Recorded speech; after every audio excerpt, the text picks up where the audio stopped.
Good morning and welcome to Fleet Week Summer 2026. I'm Dawn Marie Elder from SIPPIO, and we're super excited about the week. We've done this for a couple of years now, and based on some of the feedback, we've really tightened up the agenda. So I'm going to go through what our three main sessions will be for this week. Each one of the sessions is at 11 a.m. if you're on Eastern time, and 4 p.m. if you are over on the other side of the pond in the UK for our UK partners and customers. Today we're going to be focused on the current and future state of UC, and I'll have some people joining me in a couple of minutes. Tomorrow, you can join us at the same time to hear from Patrick Watson. He is head of research over at Cavell, and he'll be walking us through their intelligent workplace. And then on Wednesday, we'll wind up with our quarterly briefing that's being hosted by Matt Batterby from our UK office. And then Dom Black, also of Cavell, will be joining us. We record all the sessions and we'll push those out on our website. You'll probably find them on LinkedIn, YouTube, etc. And you are welcome to like, share, and reuse any of the content that you find useful. So just some fun things for today on a Monday. It's been an exciting time of news and headlines over the last week. For those of you that don't know, I'm based in North Carolina, and the Hurricanes won the Stanley Cup. I think that was relatively unexpected this year. And then for those of you from the East Coast, congrats to the Knicks on the NBA championship. And then last week, we also had the entire world announced its first trillionaire with the SpaceX IPO that occurred. And I just checked the stock on it, and it looks like it's still up about 19% this morning, which is probably pushing NASDAQ in the rest of the markets up. So with all this happening, I have to kind of wonder with SIPPIO and the space that we're in, where does unified communications or UC stand today? And I thought rather than give you my own opinion or talk a whole lot about SIPPIO and how wonderful we are, although we are, I've invited two guests from our partner channel. So I'd like to introduce you to, if we can bring them up onto the stage. Hugo Almeida. I just messed up your name. Sorry, Hugo. Almeida. Yeah, I got it. Sorry. That's okay. He's a client advisor from Abitronix and a longtime partner of ours. I remember doing a webinar with him 5 or 6 years ago now. And then also we have Brent Wilford. Brent's been with us a couple of different companies, and he's now a CS architect over at Telarus, who's one of our very favorite TSD partners in this space. So I'm going to welcome you. Thanks for joining. And I thought I'd give you a couple of minutes to talk about yourselves, what you do, your focus, your organizations, and anything that you want to add before we kind of jump in. Go ahead, Hugo. Sure. Thank you, Dawn Marie. Thanks again for the invitation. I'm excited to kind of share some of the experiences here with everyone.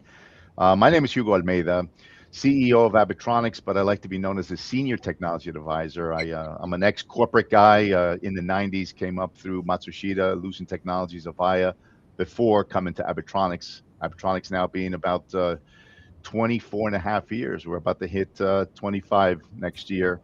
So I'm excited. I've seen the evolution of communications, and yeah, just really happy to be here and kind of share some of those experiences with everybody today. Very good. Brent? Hey, good morning, everyone. Brent Wilford, based in Denver, Colorado. I've been a customer-facing sales engineer for 25 years now. First part of my career, 16 years in cellular between Nextel, Sprint, and T-Mobile. If anyone remembers Nextel, those are good old days. But moved into UCaaS and CCaaS in 2016. And so I worked at a company called Fuse, which was an excellent experience and training ground to understand the migration and shift right between premise communications to cloud. Spent some time at another TSD called Avant, where you are trained, inundated, and beat over the head, right, with customer scenarios, with training, with technology, and with innovation. And it's difficult to replicate that type of experience. I had a brief stint at a contact center company called Blia last year, and now I've moved back into the TSD channel at Telarus. where I consult partners and customers on all things CCaaS, UCaaS, and AI. And it's a thrilling time to be in this business. Great. So we had a super fun prep on Friday afternoon. Maybe it was just because it was Friday and before the weekend. And I really appreciated a lot of your thoughts on a variety of topics from UC, what's old, what's new, AI. There was a lot of discussion about that. I think OpenAI and Anthropic both announced that they're going to be IPOing at some point in the future. So that's definitely taken a lot of the headlines and a lot of the conversation. And then you guys also talked about consolidation and some of your predictions for the future. So I'm going to kind of start there today and ask you what's new in UC and what's just the same old thing with maybe a different label or a different disguise. What do you guys see? Well, I'll just say, from the last 10 years, from 2016, what's new or what's really important is how accepted UCaaS has become as just the dominant communication tool for businesses of all sizes, right? In 2016, I had to be incredibly well versed on private networks and MPLS, how our data centers would, either NNI or meet up in a meeting room in a data center to connect to private networks. We talked about security and uptime and really helping customers transition from they provided their own voice, right, for decades and decades, and it was their responsibility at 3 a.m. to go make sure all the blinky lights were working and phone calls happen, and to then just give that up to a data center and an SLA. So the opportunity in front of advisors because of that acceptance, right, that transition for the last 10 years is amazing. What's really new, we'll talk about this in a little bit, right, but just the introduction of additional services around UCaaS, whether that is SMS campaigns, whether that's artificial intelligence for personal benefit. UCaaS, since it went from brand new to accepted, you're having to see services wrapped around it to keep customers more loyal and keep them stickier. I 200% agree with Brent, and I think I agree. It's the trust factor right now that we started trying to always explain, present, and try to sell solutions in pre-COVID days, where after COVID everything was accelerated. Now today the acceptance, right? The acceptance and everybody feeling very comfortable and not thinking twice about going to the cloud and getting a unified communication platform. So we've come a long way, so much that in today's market, and we're going to dive into this a little bit later, it's a commoditized industry. So the question is, like, how do you differentiate those providers that are truly out in the industry offering the unified communication platforms out in the world? So yeah, it's kind of funny that it's taken cloud so long to be adopted. I did a pretty big stint at Microsoft earlier in my career. In 2007, we started selling something called BPOS, which stood for Business Productivity Online Services. And now that's Microsoft 365. But from 2007 till in the 2020s is how long it really took for people to kind of move away from a lot of the on-premise and their own linking lights into the cloud with somebody else's linking lights. What do you guys see that customers might still be stuck on in that old way of thinking? And do you feel that for yourselves and the rest of the partner community, that's opportunity for you to differentiate in a sea of sameness? What do you? Yeah, I mean, I absolutely think it's a great opportunity nowadays to talk a little bit about what enhancements are at your fingertips, right? With a basic platform. Unified communications, when they started coming out and as it developed after COVID, video conferencing was part of it. Transcription today is part of it. So there's so many other little features now that have been added that customers don't all know about that. They think there's still, the old school type on-premise PBX companies out in the world. Once they decide to go into the cloud space, they don't understand everything that they can actually get for that same license cost. And now as we continue to kind of venture and see the competitive the landscape of the providers, with the agentic AI tools and enhancements coming into play. There's a lot of other extras now that you can benefit from. So, as a senior technology advisor, you know, our role really is to understand all those differentiators between all those providers to kind of explain this to the customers that don't fully understand this. That's one of the key benefits, and one of the values we here at Abitronix bring to the table is really the knowledge, right? The knowledge of who's out there and what they're offering these days.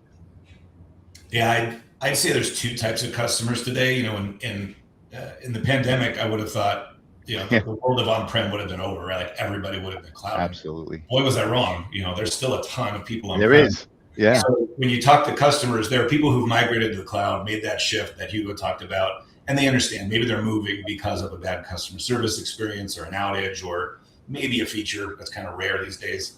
But they get it, right? They understand what cloud is, and you don't have to do a lot of education there, just more listening and understanding what the future state needs to be for them. But the people who are still on-prem have held on through multiple different chances to move to cloud. And so there's a reason that they're there. And it's a bit of an education at times on what features made it to the cloud, what features didn't, how we do things differently. Like maybe you did it a certain way on-prem, or you architect a certain way, and we just do that a different way, or we accomplish the goal through different technology in UCaaS. So it's being able to bridge the gap. I think Hugo and I benefit from a little bit of age and wisdom here, given the grayness in our face. But that gives us the ability to understand the world that they are still living in and help them transition and understand not only how do they do the things they used to do on-prem in the cloud, but then all the additional benefits that Hugo talked about that they would normally have to piecemeal or add on or get a third party for. The world of cloud is so much more inclusive and available that it is eye-opening at times to someone who's still hanging on to prem for whatever reason it is they're hanging on. I remember back in the day, my very first job, actually, that our voicemail system was separate than our phone system. So obviously a lot of things have come a long way. So when you walk into customer conversations today, where are customers at? Like, where are these conversations starting? Do they have a UC platform? Are they talking about they want to go full SpaceX? Making a joke there. Are they clear about what they want? Do they understand the differences with the different AI? Is AI a nice to have, a pipe dream? Is it something they're really focused on? Like, what are you seeing? And maybe you can't wrap every customer into one, but I'd love to hear some of the different threads, even if it's, conversations in the last month or last couple of weeks that you've had. Yeah, the conversation usually happens because of an impending event still, right? That hasn't changed, right? So the on-prem is finally dead, right? It's end of service, it's end of life. Maybe if they're brave enough to buy parts on eBay, right, they can't do that anymore, but the platform has dead. Or it's mergers and acquisitions, and now there's 10 different disparate communication platforms out there, and they need a way to, 4-digit dial or consolidate or communicate internally. It's become too difficult. And then if they're already cloud, like I said, maybe there was an outage, maybe there was poor customer service. There's something that they're just saying, I can get the same service, but better experience somewhere else. So it just comes down to listening to what the motivation is and helping understand what is important about what they currently have that needs to carry forward, what obviously needs to be different, and then using our vast experience and understanding of the vendors in this space to help align them, right, with potential vendors. Do you do everything in Teams except calling? Because then you're a great candidate, right, to move your PBX to Teams. Right. If you have Teams licenses and you never log in, I would not recommend going down that route, right? Like I wouldn't start that. I'd go with a more independent UCaaS. AI is far more prevalent in the contact center side because of just the maturity of that product and the understanding of the ROI. I think we're getting there, but we're still in the early stages. And you see, Hugo mentioned transcription. I think in the beginning, we all said, why do I need this transcript of this call? Like, it's just going to sit in an email. But now with generative AI in front of those transcripts, we can go back and search and look for action items. You can look for things that were said, things that were promised, even generate a follow-up email that gets everybody on the same page. There's a lot of productivity tools that are becoming commonplace. And I think it's going to take us as as a business society a little while to get used to those things. But the introduction of those things is a great enhancement to productivity, both on an individual level and then on a corporate level. Yeah. Hugo, Yeah, I think. Are your customers coming to the table asking a lot about AI or security? Are they still looking at, their old PBX and wondering what to do with it? Like where do you see some common conversations starting? Yeah, I think it depends. First off, right, on the customer, right? Okay. But in the general aspect, it's interesting. Our role today has changed so drastically. As a senior tech advisor, I don't find myself selling. I enjoy having conversations. So it almost eliminates pressure off of the customer. Where back in the day, once you walked in, whether you were Lucent or Avaya or Machista, they felt the pressure that, okay, here we go, trying to sell me an upgrade on something. Where today, really, it's about understanding and really listening to the customer and their needs. So I will share with you, there's always three elements of the conversation that without a doubt we touch upon, and that's going to be your security, how you're securing your environment. Secondly is AI. What do you know about AI? And we have to control that conversation because AI can go in different directions. And then finally, the CX space, the customer experience. How are you collaborating? How are you communicating? What types of softwares are you using in the environment? And that is always critical to start a really deeper dive into, what needs that you currently have and how do you try to guide them to becoming a little more effective, a little more efficient at what they do, leveraging some of the technologies that you're aware of in the industry. So it starts out as a really nice conversation. You're listening, you find the needs, and then really you bring that value, as to, okay, listen, I know maybe 2 or 3 major players in this industry that may be able to demo the technology, and together we make an educated decision. So it takes so much pressure off, but at the same time, it's an educational process, right, to bring them up to speed. And I said based on the company, because you're right. What Brent said is you have a mixed match. It's like it's a mix of so many technologies. You have some still. You walk into old PBX. I mean, us as old school salespeople, we walk in and we're observing the lobby right away for the phone. Where are they at as far as that, the wiring. What type of surveillance cameras do they have? Because if it's old, a lot of times the technology is outdated as well on the telephony side. So Yeah, because that was going to be my next question for you. Do customers tend to have something in mind of where they want to go or what they want to repurpose or use? Or are they really looking for the pure education of, I'm here and I'm not sure where I need to go, but I know I need to go somewhere, and asking you guys to kind of pontificate on what others in the space might be doing? I find a combination of both, right? Okay. I find that some accounts, and sometimes in the medium space, they truly they know they need to go somewhere. They know that technology has evolved. They're just not sure what that technology does for them as a business, and really how it could affect their business, how could it improve, how it could create efficiency for their employees and allow their employees to really focus on what matters while leveraging some of the technology to do some other. So it is an educational process of bringing them up to speed. And then the other side of the coin there is really the companies that have a really good understanding of what's out in the industry, have an idea of where they want to go, Mhm. but don't know really how to get there the right way. And that's kind of where we step in. Yeah, the two things that I see the most on these type of opportunities is, one, they always want to reuse really old phones, which is just a bad idea. Bad idea. I understand the sunk cost. I understand the pain of writing the check for phones. But usually, if you've got this many phones, you're going to reduce that count, right, by 30, 40%.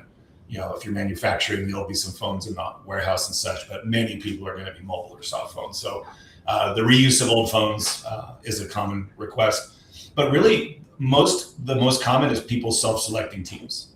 Either they know they're a team shop, they want to be more in teams, they want to get the most out of their investment. That usually comes from the CFO. But the self-selection of teams. And so even then it's an education, right? Between licensing, between the difference between direct routing and operator connect. Are you global? Are you domestic, right? There's still so many questions that apply to a generic UC conversation and to a Microsoft Teams voice conversation.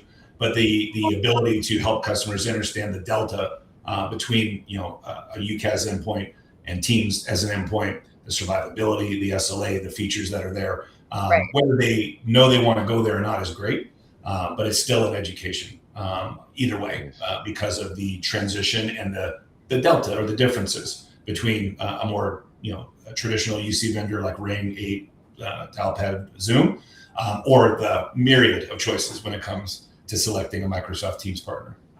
Yeah, there's a bunch of solutions out there. We talked about this on Friday a little bit, so I'm going to circle this combo back to that.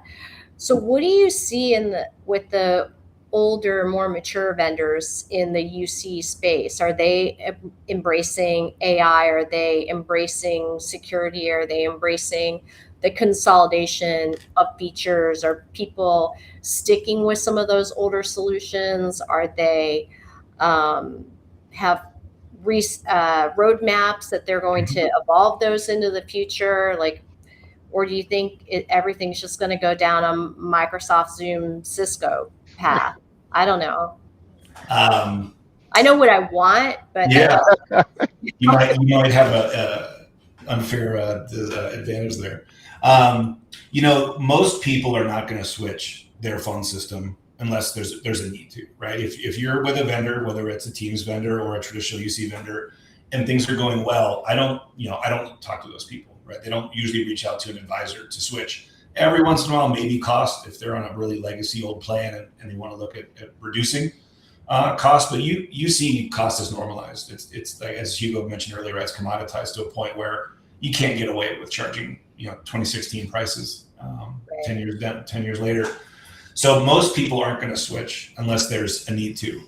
But if they are in the realm or thinking of switching or learning, there is a lot, right? So if you are not one of those big three, if you're not a Cisco, a WebEx, or a Zoom, who own 48% of the market, right? But those three, which is staggering, you have to scrap for every individual customer and dollar of revenue you can, because those three are just going to scoop it up from their sheer size, right? And their reach and their name recognition.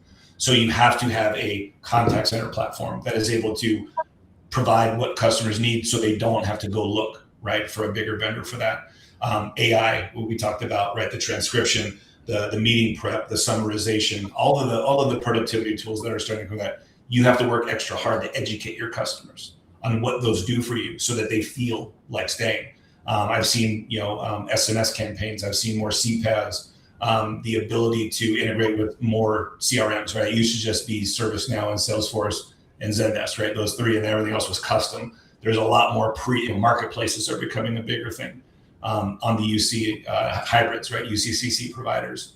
So I think they have to continue to innovate, and they have to continue to shout as much as they can, because the market, they can't afford to put their name at the Hurricanes. The T-Mobile Center there in Vegas.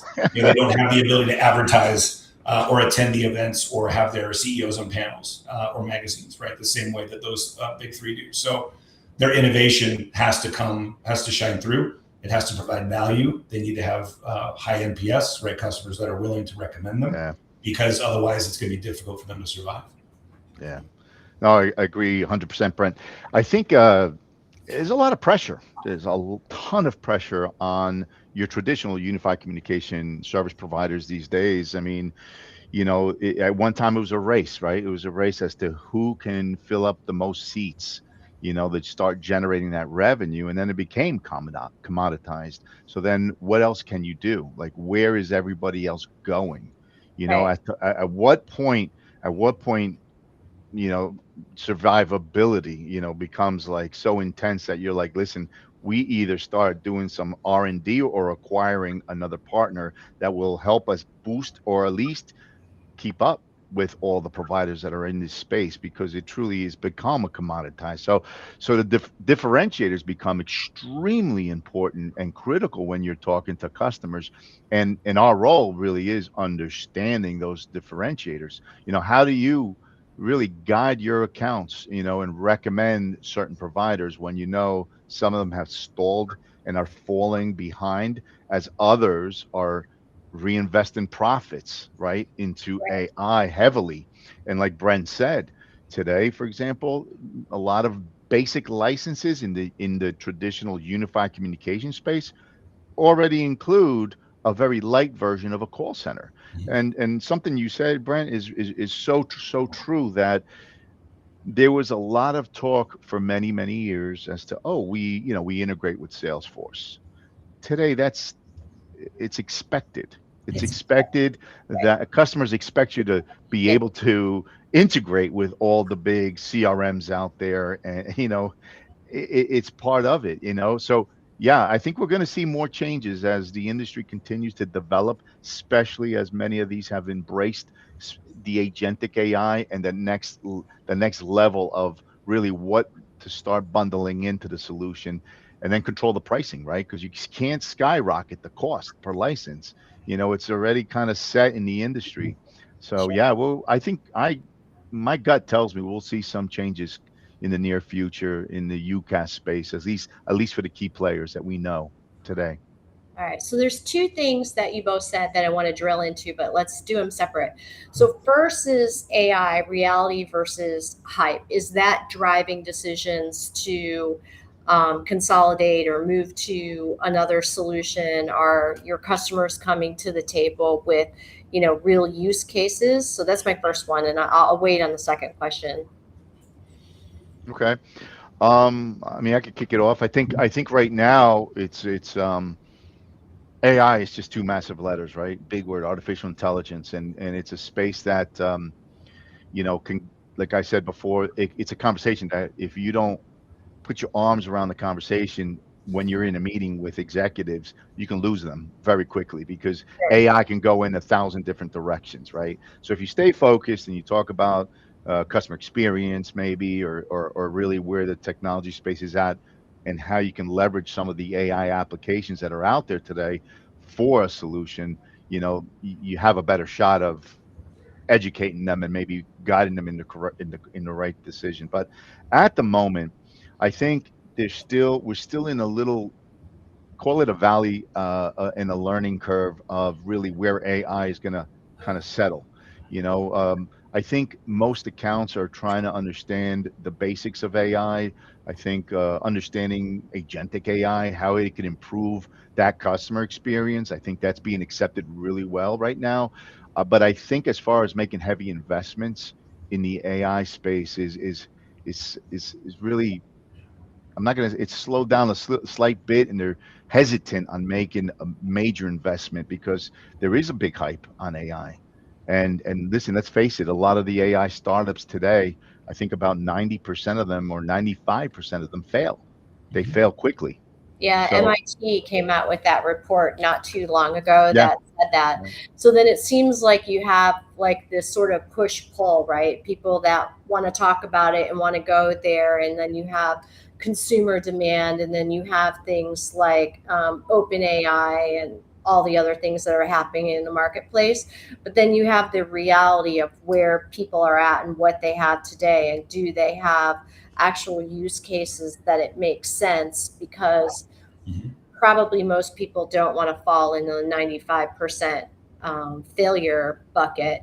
Brent, how about you? Are you doing any use cases leveraging AI in some of your customer accounts? Yeah, surprisingly, the role that I'm in is a lot of transformation and evaluation, right? People are looking for a new contact center, they're looking for a new phone system, or both, right? At the same time, since I started this role in January, 85% or more of my conversations have been about AI. Yeah. Um, Far more than I expected and far more detailed, right? 2 years ago, when I had a similar role, it was very much, hey, I promise you AI is real. I promise you it can do these things.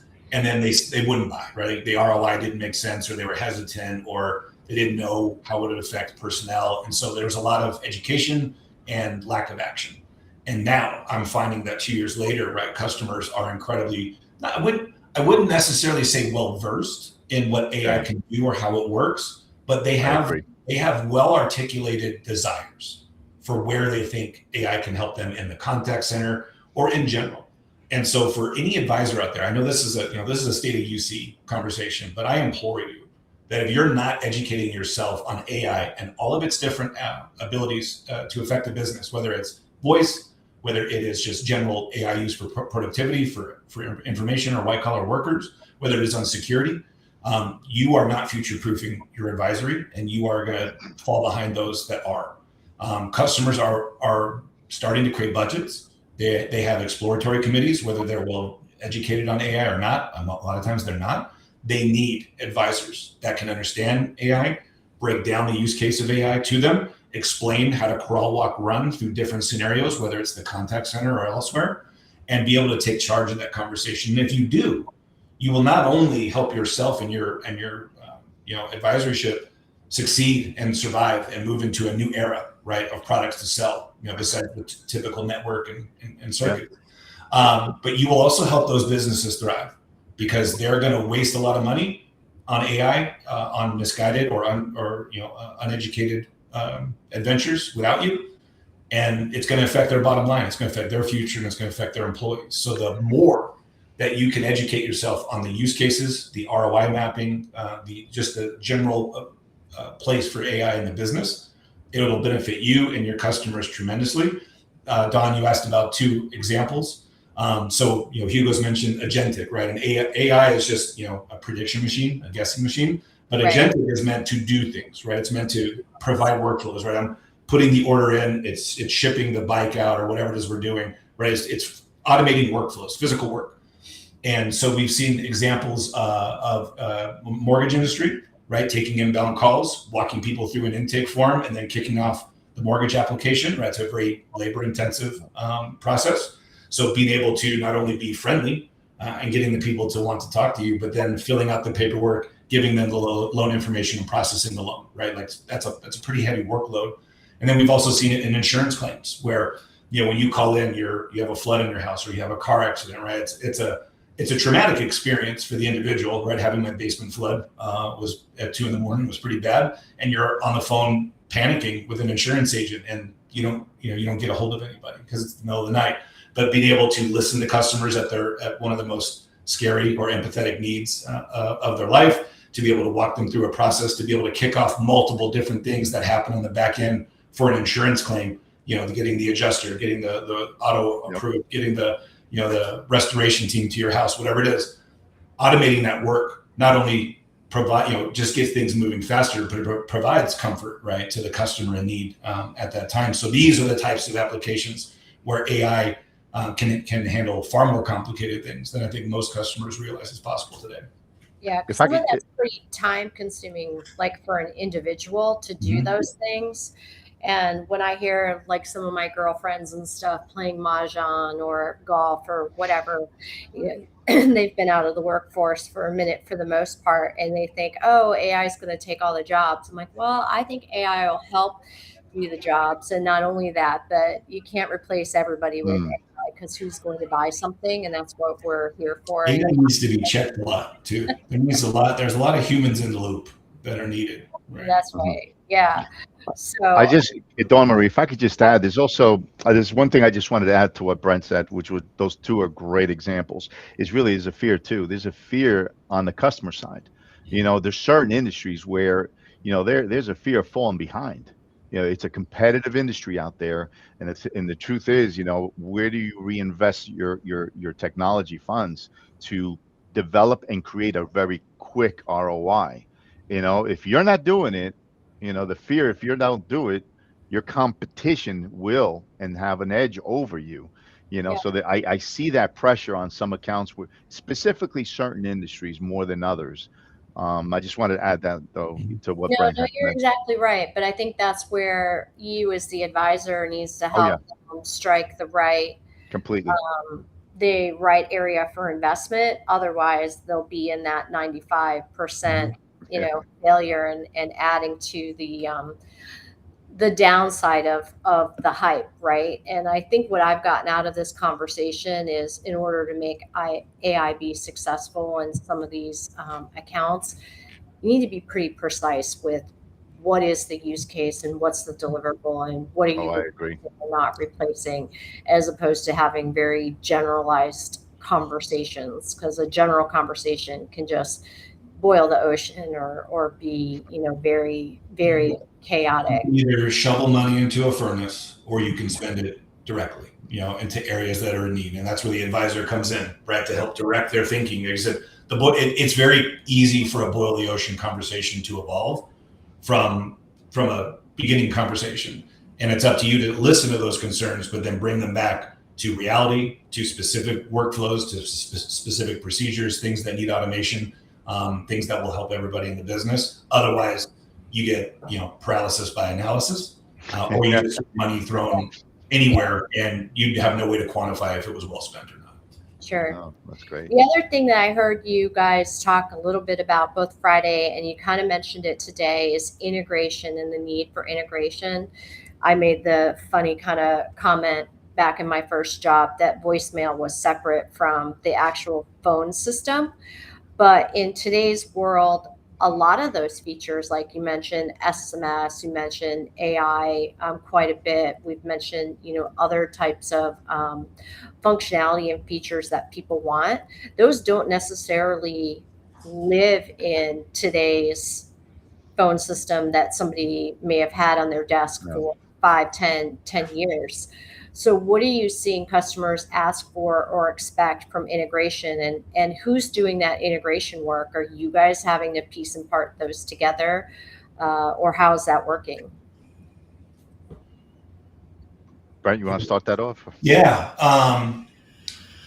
Each customer, no matter the vertical, has a source of truth, whether that's a CRM, an ERP, a core banking system, an EHR, right, for healthcare. Sometimes they have multiple, and that makes it more difficult, right?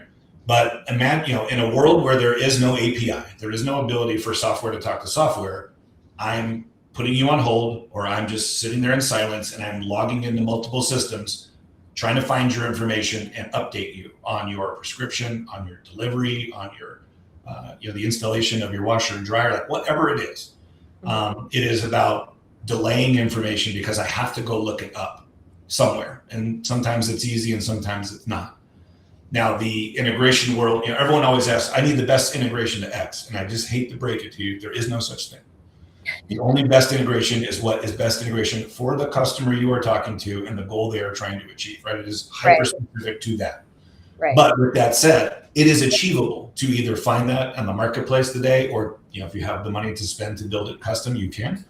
But the ability to bring multiple sources of information to me based on the person I'm talking to, without me having to put them on hold or elongate a call to go find it, is what these integrations are meant to do, right? When you call in, Don Marie, to change your appointment with your doctor, I shouldn't have to put you on hold and go find that. Right? It should know your phone number, it should pop it up, and it should bring me right to the appointment rescheduling screen, because that's where I should be. Or if we're, if I'm a bank teller or I'm a mortgage officer and Hugo's calling in about his account, we should be able to authenticate him with voice biometrics, right? So that he's just talking and I can tell it's him and not a deep fake. We should be able to automatically log, once he's authenticated, it'll bring up his core banking and all of his accounts. And it gives me the ability to then provide him the services that he's, whether that's applying for a loan or transferring money or paying a bill or discussing his retirement. So the connection, right? So the phone system seems like a simplistic technology, and it can be, but its ability to reach into other systems, to identify who's calling, and to bring up the important information to me, the employee, is critical to not only shortening the call, to providing resolution on the first call, to prevent them from calling in, and to keep that person as a loyal customer because they had a good experience with whatever it is they were calling in about or chatting about or texting about, because I didn't have to look really hard for the information they're asking about. Yeah, I think what you said, Brent, is really interesting, because from what I see out in the industry and some of the conversations and where I see the solutions today, especially in the traditional UC UCaaS, CCaaS world, customer experience. It really is integration. Unless you have something extremely unique and maybe archaic that really you need and it's vital to have in your Still industry, out there. that could be complicated. But I'm going to speak generically. In most cases, integration is pretty simple these days. And the thing is understanding how you can leverage those silos of technologies to really seamlessly work together on a platform is wonderful. For example, the solutions that Brent you just mentioned, those are amazing, amazing applications that you can just put in front of what you already have. So the conversation really is interesting because now you're not touching and you don't want to affect the solutions and technologies that your customer currently is using, whether it's whether it's contact center technology, whether they have a traditional UCaaS solution, and maybe they don't want to interfere with that today. You Right. add that silo of technology in front of that, that can respond to customers, can pull up their information and seamlessly integrate into their current, stack that they have. The Mhm. beauty is that if you can start with that solution, chances are you're going to wind up backflowing into the contact center and UCAS side of the house. Today's conversation, at least from our point of view, it never starts with unified communication these days, and maybe not even in the contact center space. It really is, like I said, security AI, but really customer experience, and that opens up all the other opportunities that the customer really needs. Yeah. So the UCAS is just pulled through based on the other business Yeah, objectives these days, or yeah, other It's needs. still critical. It's not, it is. It's vital. whether it's commoditized is just the price. It's That's incredibly right. critical to how they communicate internally and externally, and then all these other things that we've been talking about around the edges flow through that, right? So the conversation we're having is still incredibly core to how That's right. businesses succeed. It's just understanding that part and then all the other things that go around it and how they benefit, both business and customer in the same way. Yeah.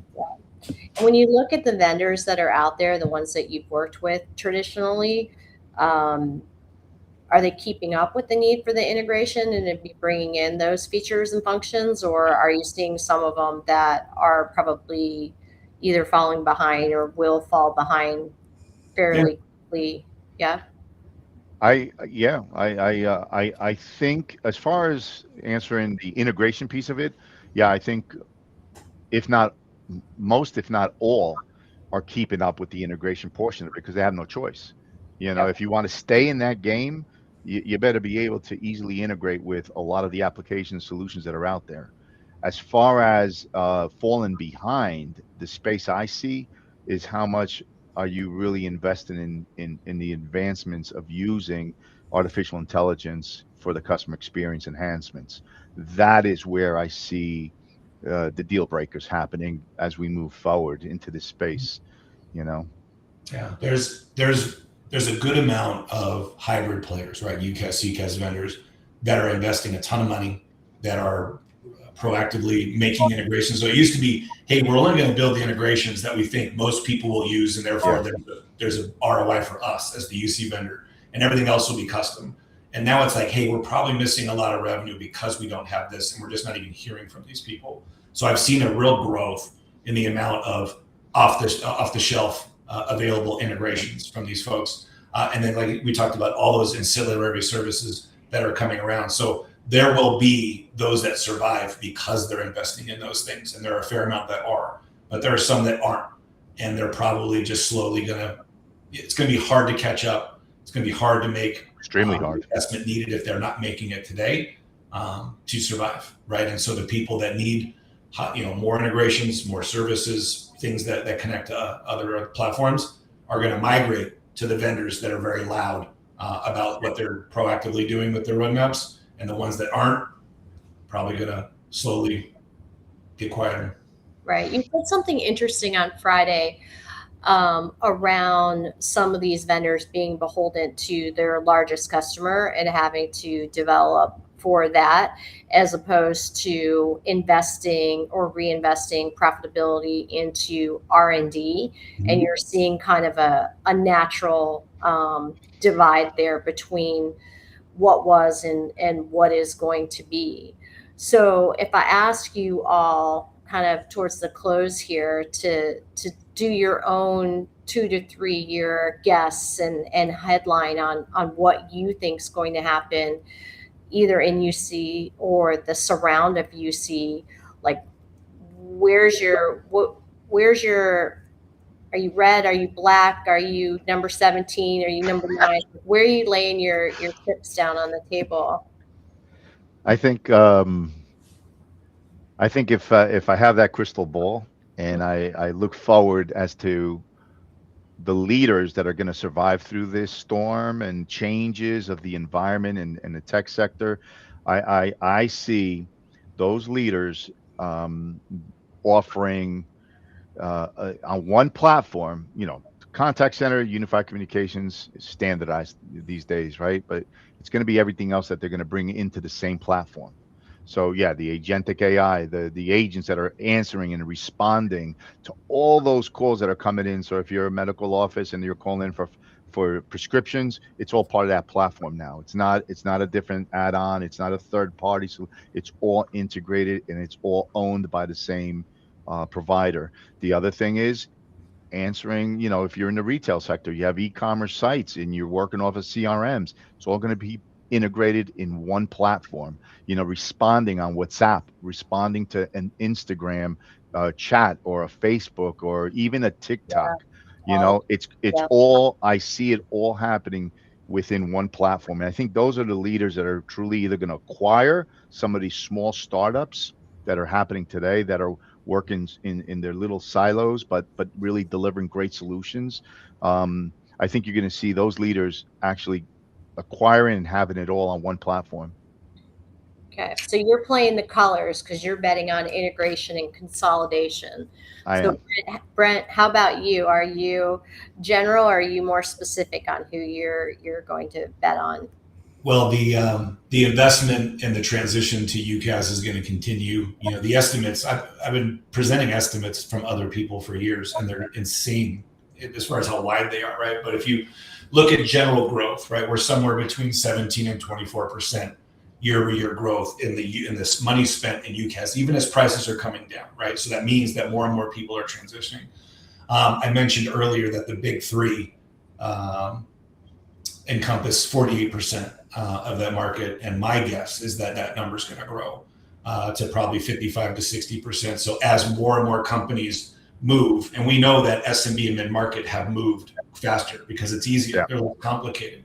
The big behemoths, right, the hospitals, the large global organizations, the Fortune 500, they're the ones that have still either hung on to what they're doing or have been kicking the can down the road. So I think the numbers that we're going to start moving into UCaaS are going to be larger.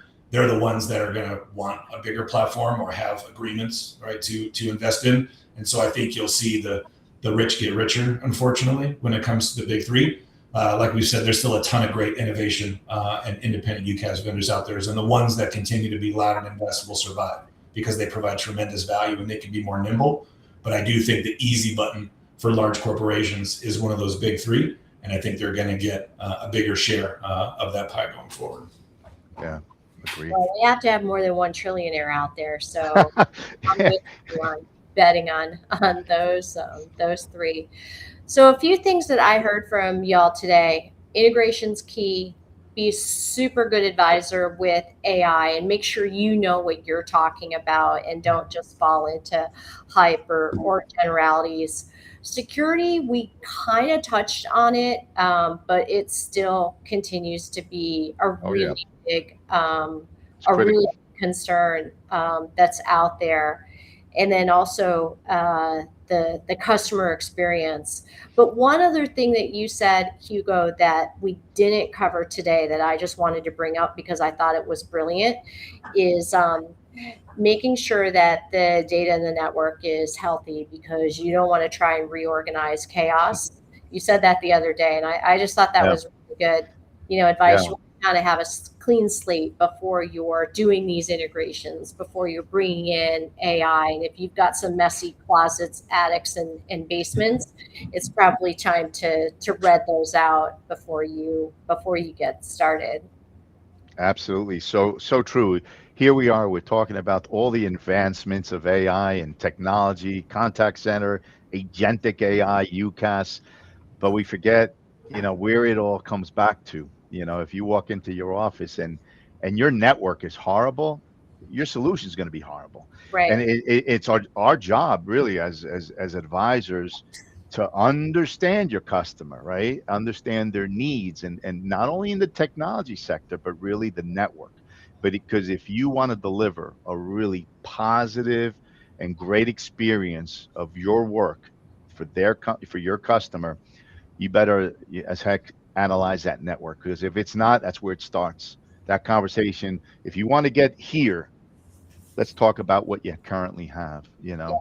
And we see it. We have seen it. We have found little switches, 8-port, 16-port switches behind desks and filing cabinets, and all of a sudden, you think you're dealing with a network of maybe 32 for a small business, when in reality they probably had 50 something endpoints.